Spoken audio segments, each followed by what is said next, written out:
Manon est toujours levée la première, tandis que moi, j'ai encore les yeux collés. J'ai besoin d'un bon café. Allez hop, on enfile nos bottes, les pis noirs nous attendent.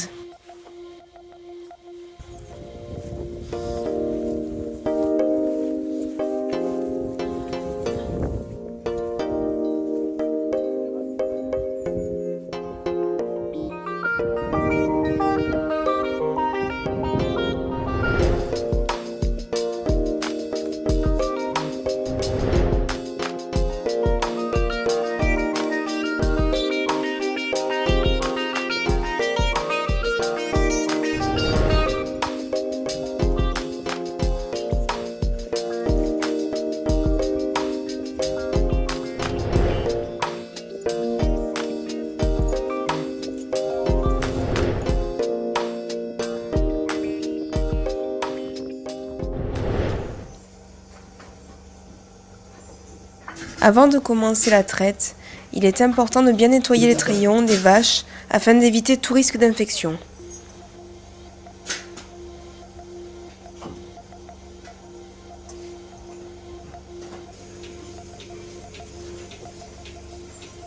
On utilise des trayeuses pour éviter les mouvements répétitifs qui sont la cause de nombreuses tendinites chez les éleveurs. Le tout sous l'œil attentif de Tosca.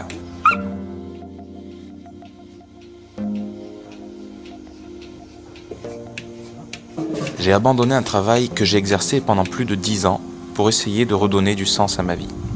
Il paraît que c'est un mal de ma génération.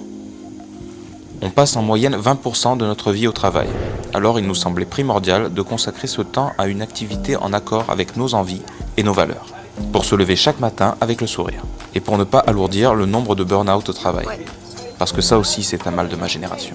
Mais toi t'es plutôt du côté gauche, voilà, tu te protèges. Ouais. Voilà.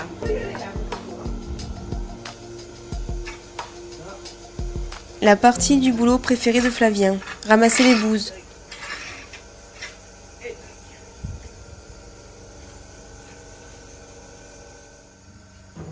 Pour ma part, le métier d'éducatrice spécialisée me plaît et a du sens pour moi. Mais le manque de moyens et le modèle actuel d'institution ne collent pas aux besoins des publics accueillis et m'a mise très souvent en difficulté. C'est pour cette raison que j'aspire à exercer dans un milieu plus ouvert, détaché de toute attente ou besoin financier. Faire de l'éducatif à travers la réalité de l'apprentissage et de la production à la ferme, mettre en place de la médiation animale ainsi que différents ateliers thématiques, et ainsi montrer que des alternatives existent loin des cases dans lesquelles les différentes personnes doivent rentrer.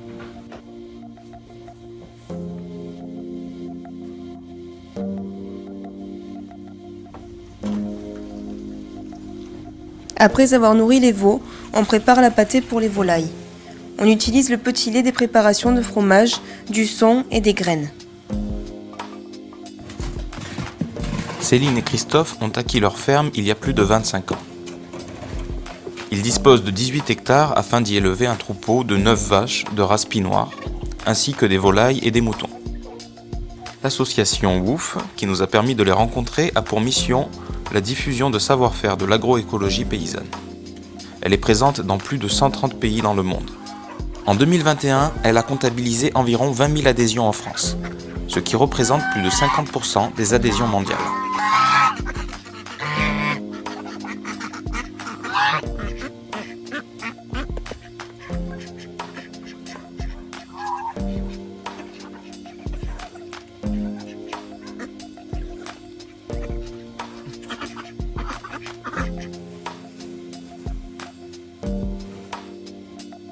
Avant d'entrer dans la fromagerie, j'enfile ma blouse et mes sabots.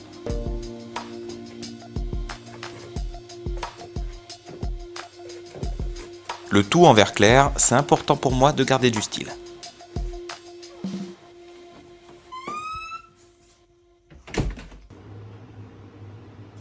Chaque jour, il faut retourner les tomates pour qu'elles sèchent correctement des deux côtés. Ici, on produit du gouel, un yaourt breton fermenté.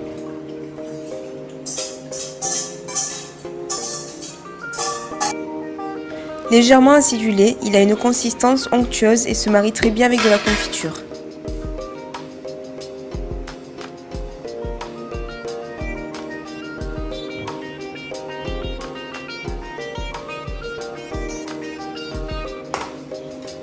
Céline et Christophe valorisent leur lait de différentes manières.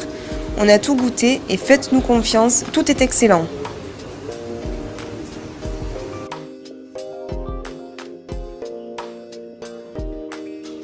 Du riz au lait en passant par les fromages frais que l'on obtient en caillant le lait grâce à la présure ou encore le fameux beurre salé si présent en Bretagne. Alors là, première étape, j'enlève l'eau qui peut rester parce que si je mets le sel alors qu'il reste de l'eau, le sel va partir dans l'eau. Là, on a très peu de lait, c'est pour ça qu'on ne vend pas de crème. Parce que c'est pareil, ça ferait du lait crémé qu'il faut valoriser autrement. Comme beaucoup, quand notre vie de citadin ne nous convient plus, on rêve de retour à la terre, de grands espaces et de tranquillité. On s'imagine être paysan, vivre au rythme de la nature, ne plus être soumis à la pression de notre patron.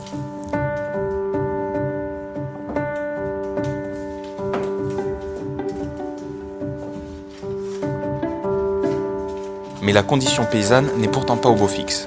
En France, on compte 4 fois moins d'agriculteurs exploitants qu'il y a 40 ans. 15 heures.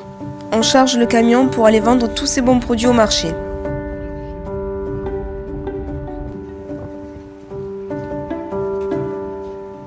En Bretagne, qu'il vente ou qu'il pleuve, on se déplace toujours pour acheter du bon fromage blanc. Je vais prendre s'il vous plaît un Gwen.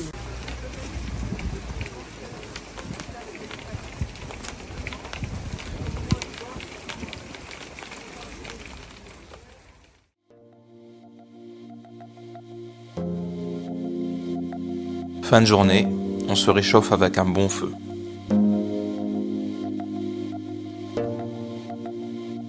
Tout le monde a bien travaillé, le repos est bien mérité.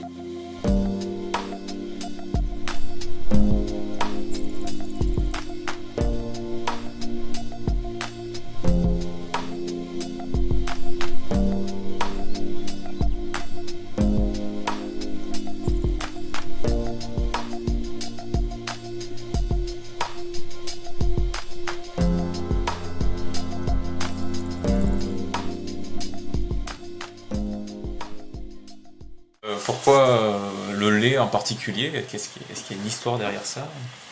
Moi, j'avais vraiment envie d'avoir un petit troupeau, que ce soit plus des animaux de compagnie en fait que vraiment un gros élevage. Et donc, pour avoir peu de vaches et pour pouvoir en vivre, il faut transformer du lait en fait. C'est plus comme ça qu'a démarré le projet. Moi, en fait, quand j'ai décidé de me tourner vers l'agriculture, j'avais pas trop idée de ce que c'était. Et puis j'ai découvert les vaches avec Céline sur la ferme où elle travaillait. Et puis ça m'a bien plu. Et les Pinot Noirs, comme c'est la race locale de la région, qui sont petites et sympas, c'est les plus belles vaches du monde. Ouais, voilà, on n'a pas eu le choix en fait. En toute objectivité, bien sûr. Je suis content de vivre avec nos vaches. En fait, je trouve que c'est vraiment des animaux super et qu'elles sont dévouées, quoi. On collabore avec elles, on leur offre le logement, la nourriture. J'étais le couvert. C'est ça. Et c'est des bonnes collaboratrices. Elles nous fournissent, Sympa. Une bonne ambiance de bureau. elles nous fournissent à la bonne qualité pour la transformation. Et tout. Vous êtes en bio du coup? Vous avez le label et tout ça. Alors qu'est-ce que ça veut dire être en bio quand on fait un élevage de vaches laitières? On a fait le choix d'avoir une production respectueuse de la nature. Et quand on est en bio, on ne doit pas utiliser de produits chimiques, de pesticides ou engrais de synthèse. En fait, nous, c'était un choix de départ.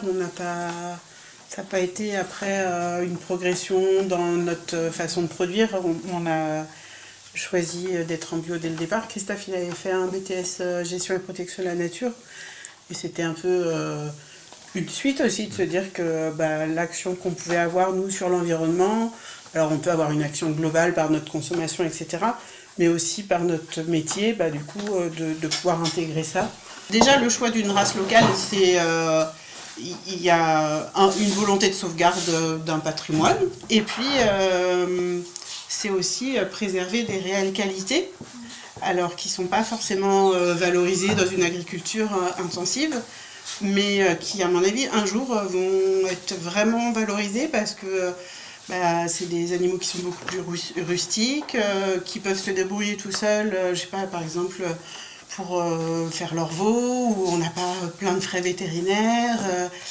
Et ces qualités-là, en fait, avec l'agriculture industrielle intensive qui a énormément sélectionné les animaux pour un seul but, c'est la production, on arrive dans une impasse et je pense que ça va devenir précieux d'avoir ne serait-ce que génétiquement quelques caractéristiques différentes qui vont pouvoir apporter.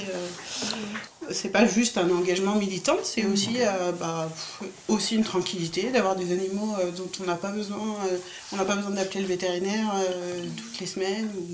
Et ça a été le cas de la Pinot, à un moment elle était un petit peu en voie de disparition quand même. Dans les années 70, il en restait plus que 200. Ah oui, effectivement. 200, ouais. Et là, vous savez à peu près Je crois que c'est 3-4 000 3 000. Ah oui.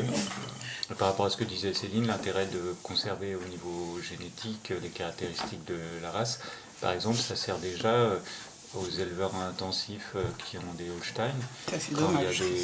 Quand il y a des problèmes de fécondité sur une vache, l'inséminateur propose d'inséminer avec un taureau de race bretonne pinard parce qu'il y a une meilleure fécondité. Et souvent ça marche. Et puis c'est des vaches qui sont beaucoup plus adaptables, par exemple là, avec les changements climatiques. Je sais que justement dans les années 70, quand plus personne ne voulait de vaches bretonnes parce qu'il y a les vaches Holstein qui arrivaient, etc., et qui étaient beaucoup plus productives, il y a des vaches bretonnes qui ont été envoyées en Afrique et qui sont très bien adaptées parce que c'est des vaches assez frugales et qui, bizarrement, elles sont bretonnes, mais elles s'adaptent bien aussi à la sécheresse. Et je pense qu'on a réellement besoin d'animaux adaptables dans les décennies qui vont arriver, quoi. On est vraiment à une époque où on s'interroge de plus en plus sur tout ce qui est produit en fait, au niveau de l'impact écologique.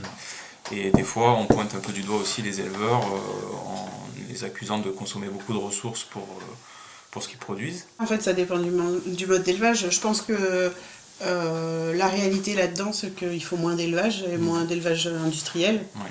Mais après, ça dépend comment on produit. Et donc, par exemple, nous, sur la ferme, il y a à peu près la moitié à peu près de prairies humides. C'est des prairies qui ne sont pas labourables et qui ont un intérêt environnemental parce que si elles n'étaient pas utilisées en pâturage, c'est un paysage qui se ferme, ça devient du bois, etc. Et ça fait moins de biodiversité. Donc là, le pâturage a vraiment toute son utilité, y compris au niveau environnemental. Et du coup, ça fait aussi des produits agricoles. Ouais. Après, effectivement, faire des cultures industrielles pour nourrir des animaux qui après vont nourrir l'homme, c'est vrai que il y a des choses qui ne sont pas forcément cohérentes, mais je pense qu'il ne faut pas tout jeter, il faut vraiment étudier globalement, avec quand même se dire que, bien sûr, je pense qu'il faut réduire l'élevage, ça c'est sûr. Mais et la consommation peut-être aussi dans la foulée. Traditionnellement, c'était la consommation de viande, c'était lié à la production laitière. En fait, quasiment toutes les vaches étaient mixtes, les vaches elles donnaient et du lait, et les vaches, il faut qu'elles aient un veau pour produire du lait, un veau par an. Là, sur les veaux, la moitié c'est des mâles, et du coup, les mâles étaient utilisés en viande. Ce système-là, ça faisait que on ne mangeait pas énormément de viande. Les gens ils mangeaient 2 fois par semaine de la viande, et encore. Et ça avait toute sa cohérence, en fait. Maintenant, on a voulu, mais c'est très récent, je sais pas, ça fait 60 ans ou 70 ans, on a voulu sélectionner les races pour qu'elles se spécialisent. Donc on a des vaches laitières qui font énormément de lait et des vaches à viande qui font des carcasses énormes. Et on a complètement déstabilisé toute cette production agricole, mais qui avait un sens. Manger de la viande, ça a un sens si c'est imbriqué dans une... Par exemple, nous on a des cochons qui consomment le petit lait, qui consomment le petit lait de la fromagerie, etc. Et du coup, on ne va pas dire qu'il ne faut plus manger de cochon, Mais sauf que les cochons, c'est super comme centrale d'épuration. Ouais. Ils peuvent, je sais pas, des maraîchers par exemple, tous les légumes invendus, ils peuvent les donner à des cochons. Donc, mais si on sert de cochons comme ça veut dire que Après, la consommation, ça doit sacrément chuter, quoi. Oui, c'est sûr. Ce qu'on entend dire des fois, c'est qu'il faut 10 calories végétales pour faire 1 calorie animale. Oui. Mais donc ça, effectivement, quand c'est de l'élevage intensif et que les animaux sont engraissés avec du maïs ou d'autres céréales, ou du soja d'Amérique du Sud et tout ça. Mais par contre, quand c'est une vache qui va aller brouter directement de l'herbe, effectivement, elle consomme des calories, mais c'est des calories que les humains ne vont pas consommer eux-mêmes. Et là, elle a sa place dans la chaîne alimentaire. Des fois, on entend la viande de bœuf, faut pas en manger parce qu'un bœuf, il boit beaucoup d'eau. Et tu te dis, alors c'est vrai, ça boit beaucoup d'eau. Alors il y a des endroits où c'est pas forcément une problématique. En Bretagne, qu'un bœuf boit beaucoup d'eau, alors peut-être ça va le devenir, mais pour l'instant, c'est pas vraiment un argument. Et puis après, je sais pas, ça a focalisé, je sais pas comment des fois des arguments sortent comme ça et il y a beaucoup de médiatisation, mais il y a aussi, on parlait de l'avocat par exemple, pour produire 1 kilo d'avocat, c'est énormément d'eau. Là, cette fois, dans des pays où l'eau c'est une réelle problématique. Donc voilà, faut faire la part des choses et effectivement pas rejeter les arguments qui, la plupart du temps, sont tout à fait réels, mais les remettre dans un contexte cohérent et ne pas forcément tout jeter, quoi. Qu'est-ce que vous conseilleriez à quelqu'un qui voudrait s'installer aujourd'hui? De se lancer déjà, Ouais. il faut y aller. On en parlait il n'y a pas longtemps avec une collègue. Elle disait quand on s'installe en agriculture, il y a une chose qui est importante, c'est d'être assez fort au niveau psychologique, parce que on travaille avec le vivant, rien n'est garanti, on peut passer du temps sur quelque chose pour que ça n'aboutisse pas. En agriculture, on gère tout le temps une situation de crise. Il y a plusieurs façons de s'installer, mais en tout cas, nous, ce qu'on a choisi, c'est de démarrer petit et de grossir au fur et à mesure, de se développer au fur et à mesure. En tout cas, si on veut s'installer sur une structure un peu comme la nôtre, une agriculture familiale, etc., je pense que c'est bien de démarrer petit et d'y aller progressivement. Ouais. Ouais, éviter de faire des gros emprunts pour avoir tout un gros outil de travail. Et se rendre dépendant du coup. C'est ça, après on produit pour les banques et puis si effectivement il y a des situations de crise qui peuvent être sur une année entière, un problème climatique, et c'est toute une année où finalement on avait prévu un certain chiffre d'affaires et puis on ne le réalise pas du tout. Ça veut dire qu'il faut être très résilient pour pouvoir dépasser ça. Ce que j'ai préféré, c'était ramener le troupeau. Je sais pas, j'adore. Je trouve ça fou que ces bêtes suivent alors qu'elles sont plus puissantes que nous. Quoi. Oui, carrément, ouais. Et voilà, je voulais savoir, vous, est-ce que vous avez une partie que vous préférez? Toi, peut-être la traite, je sais pas. Oui, clairement. La traite le matin, c'est bien commencer la journée. Ouais, moi, ce serait aussi aller chercher la vache. Ouais. Et puis quelle que soit la météo, des fois il fait encore nuit avec la lampe de poche, des fois il fait jour. Il y a du brouillard partout. Ce qui est agréable aussi dans notre travail, c'est que c'est quand même assez diversifié. Donc, comme on va jusqu'au bout du produit, il y a aussi la relation avec les clients, etc. Et c'est super agréable et valorisant quand les gens disent « Ah là là, c'est trop bien ce que vous faites et tout ». Et on se dit « Ah, c'est pas pour rien !» Comme la dame hier qui disait « Le beurre, mais qu'est-ce qu'il est bon, mais ça me rappelle le beurre de mon enfance. » Et puis ça faisait des années que j'en avais pas mangé. C'est un beau compliment ça. Bon, en tout cas, merci beaucoup pour la semaine. Là, c'était trop. Merci beaucoup. C'est passé trop vite. Ouais, on est hyper motivés. On a envie de s'y mettre déjà. C'est ça. Déjà le premier, ce que je te disais ce matin, il y a tellement de choses, on se dit que c'est réalisable, ça prend tout son sens. Et là, de le vivre vraiment, c'est plus des suppositions. Voilà. On voit un peu comment organiser notre vie. Qu'une vie de famille est possible à côté de ça, tout est compatible en fait.